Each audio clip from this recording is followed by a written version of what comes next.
الحمد لله رب العالمين، والعاقبة للمتقين، والصلاة والسلام على سيد الرسل وخاتم الأنبياء، وعلى آله وأصحابه وذرياته أجمعين،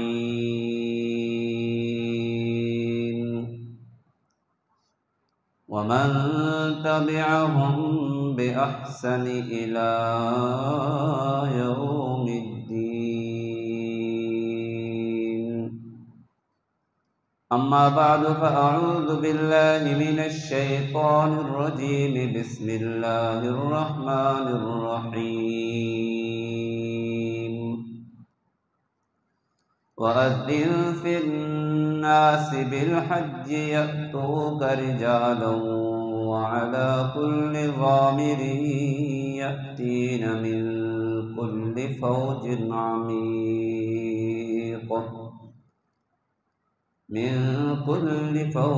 عميق صدق الله العظيم. اللهم صل.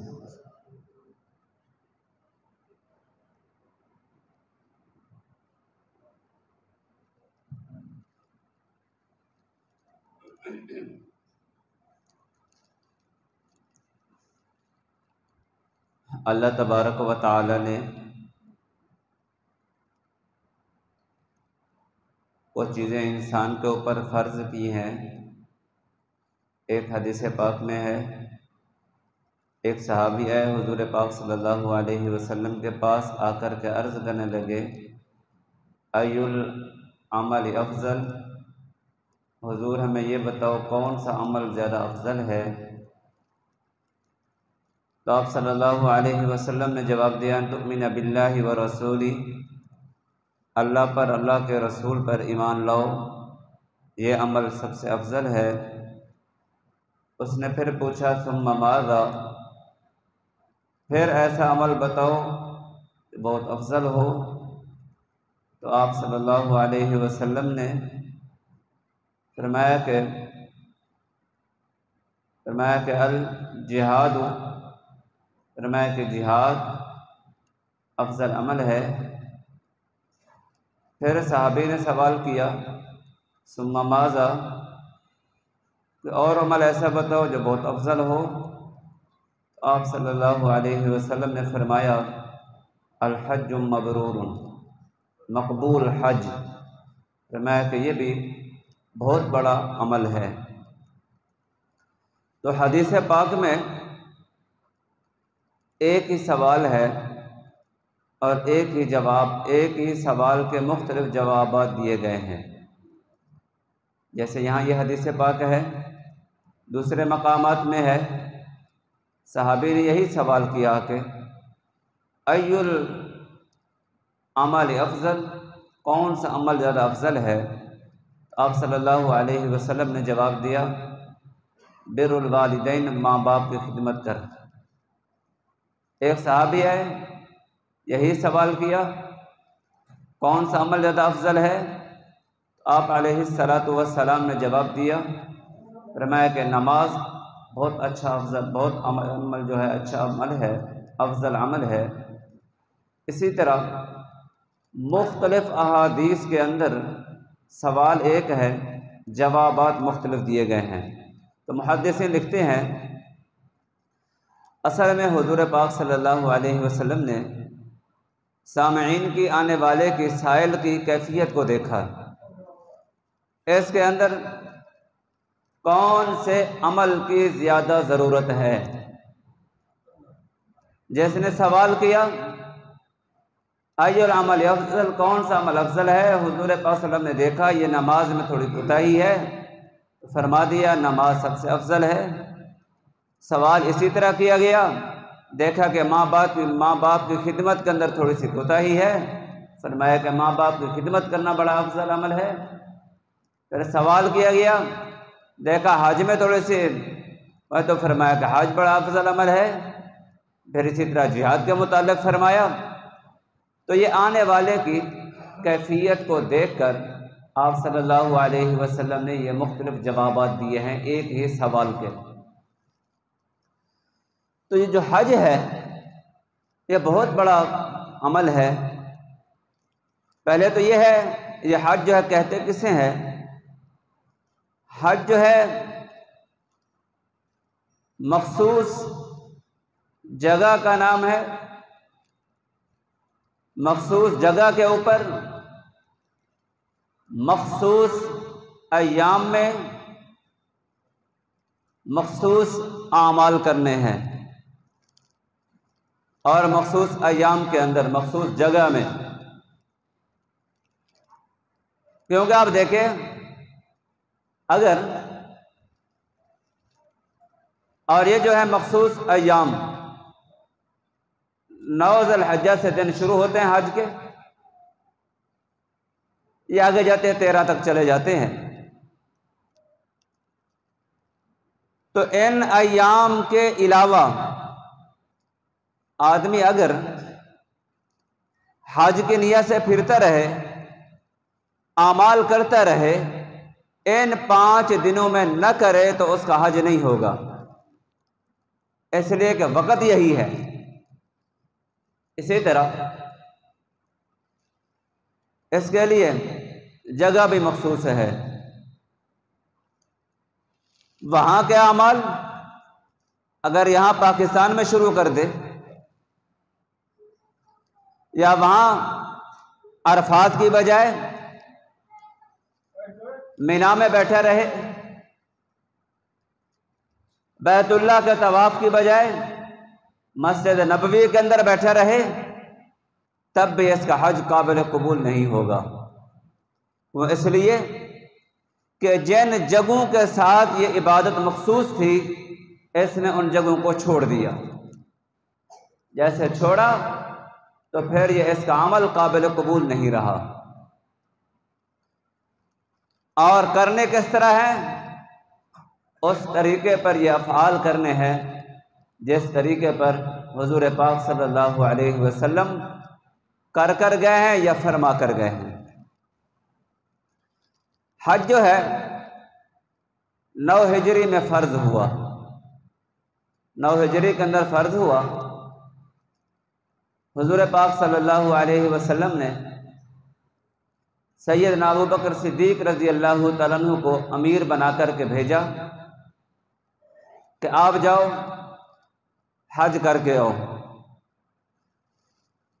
آپ خود تشریف نہیں لے کر گئے کیونکہ کچھ اعلانات کرنے تھے، ابھی مشرکین بھی حج کر رہے تھے، ان کی بھی آمد کا سلسلہ جاری تھا، ان کو بھی روکنا تھا، اس لیے کہ ایک طرف شرک ہو، دوسری طرف اللہ کے نبی ہوں، یہ اللہ کے نبی کی شان کے خلاف ہے۔ اس لیے اس میں بڑی حکمت تھی۔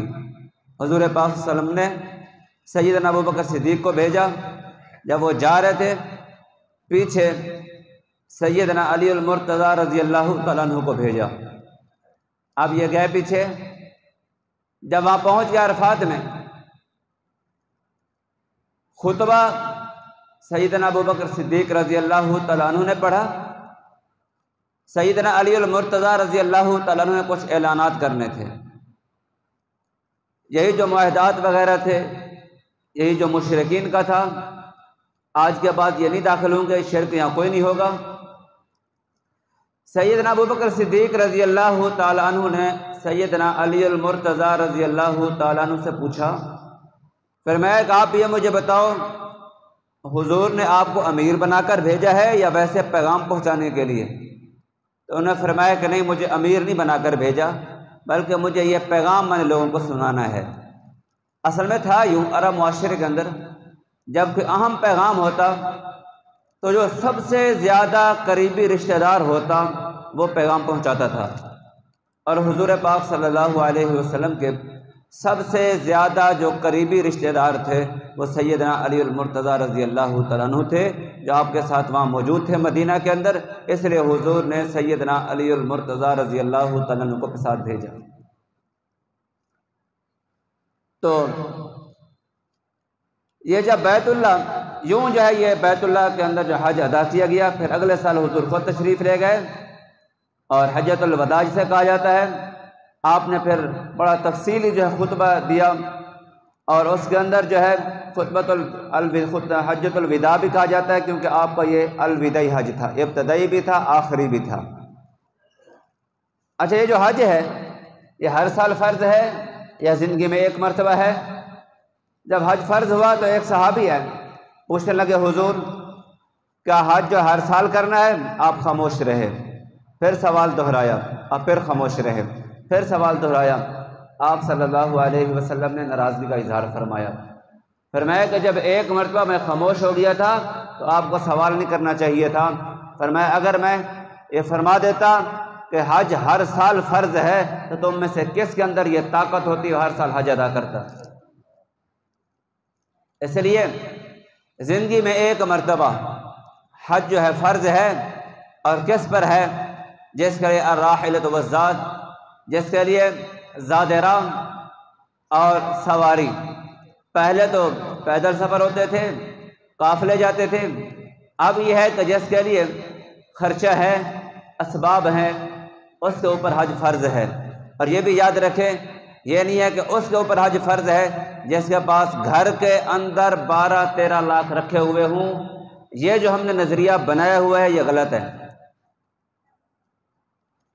اگر کسی آدمی کے 5-6 مکان ہے، 5-6 مکان ہے، اس کی ضرورت ایک گھر سے پوری ہو رہی ہے، اب صاف ذرے ان کی جو آمدنی اس کے پاس آ رہی ہے، اب یہ تو 12-13 لاکھ کو نہیں پہنچے گی، یہ انتظار میں رہے ایسا تو نہیں ہوگا۔ ہاں، ان کو ایک کو بیچ کر اس کا گزارا ہو سکتا ہے، اچھے طریقے سے ہو سکتا ہے، تو اس کے اوپر حج فرض ہے۔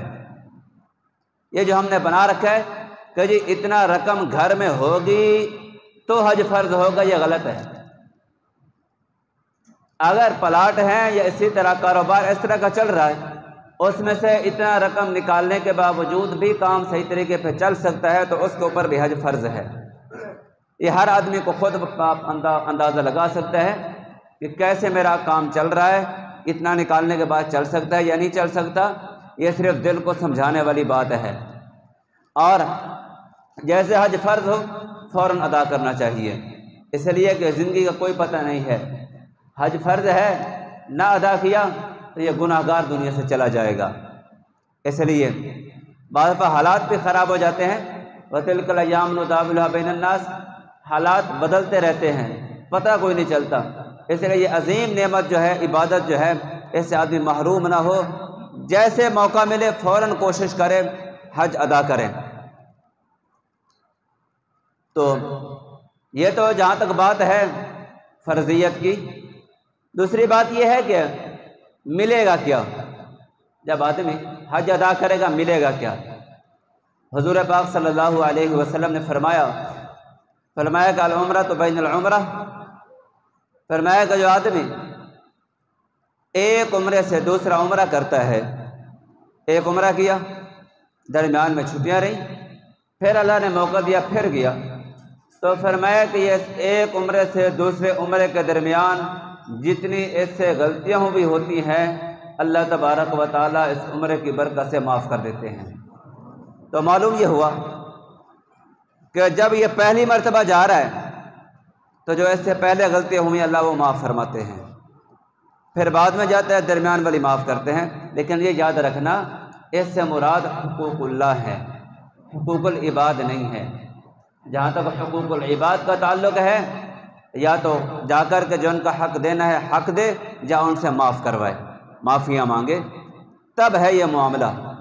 اور ایک حدیث پاک میں ہے، حضور پاک صلی اللہ علیہ وسلم نے فرمایا کہ جو آدمی حج ادا کرتا ہے، فرمایا کہ اس کی جزا الا الجنہ، فرمایا کہ جنت کے علاوہ اور کچھ نہیں ہے، اللہ اس کو حج کے بدلے میں جنت عطا فرمائیں گے۔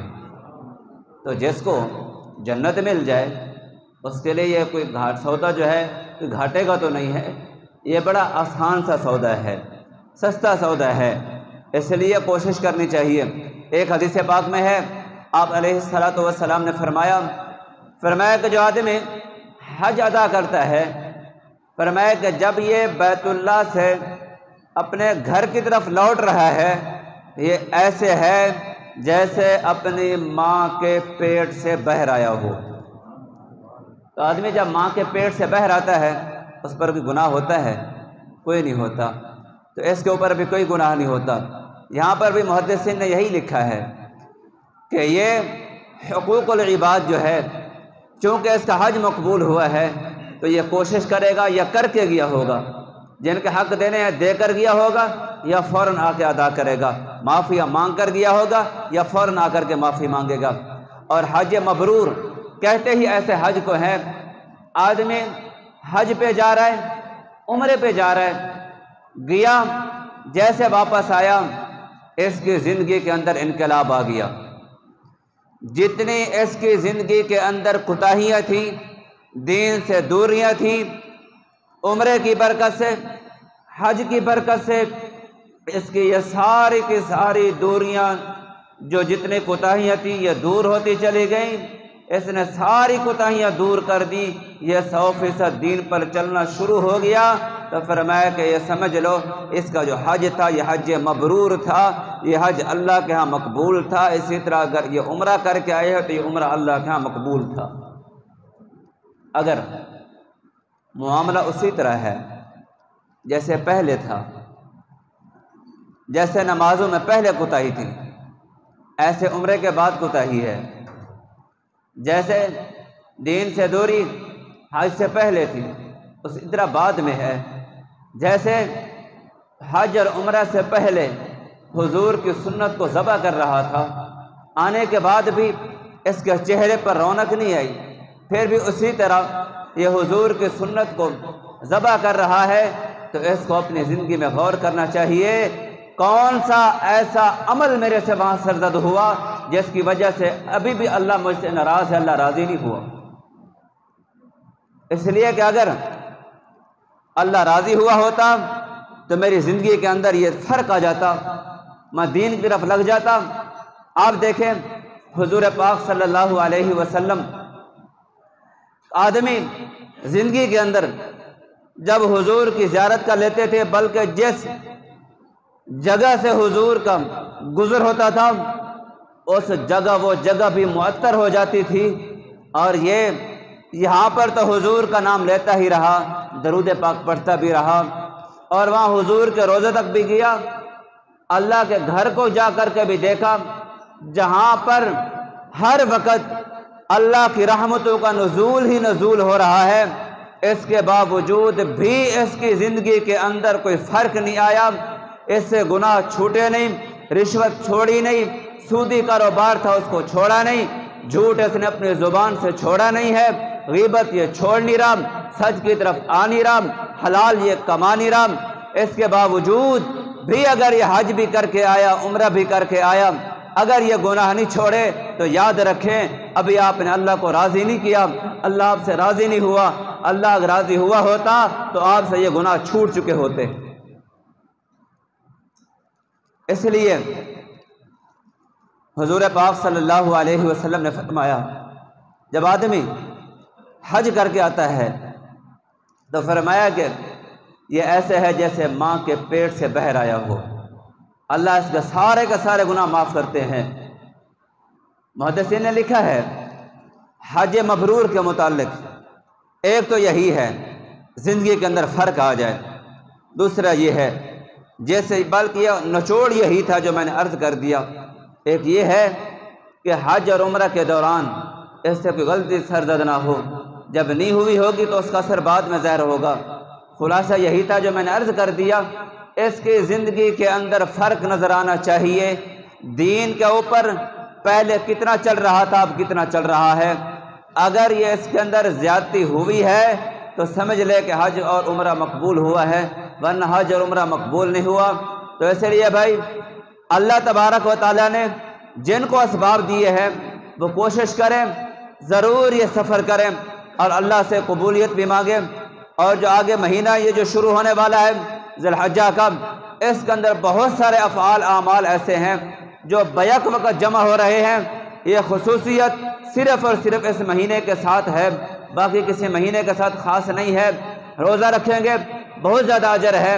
اسی طرح روزے کے ساتھ ساتھ حضور پاک صلی اللہ علیہ وسلم اس مہینے کے اندر کثرت سے ذکر کیا کرتے تھے، تو ذکر کثرت سے کرنا چاہیے، اور جیسے اس مہینے کا آغاز ہو اللہ کی طرف رجوع کرنا چاہیے، فوراً توبہ کرنی چاہیے۔ جب اللہ سے توبہ بھی کریں گے، کثرت سے ذکر بھی کریں گے، اور روزوں کا اہتمام بھی کریں گے، اور اس کے ساتھ ساتھ یہ ہے کہ حضور پاک صلی اللہ علیہ وسلم امت کی طرف سے بھی قربانی کیا کرتے تھے، قربانی بھی کریں گے اور عید نماز بھی ادا کریں گے، اور دن رات ایک کر کے اللہ کی عبادت کریں گے۔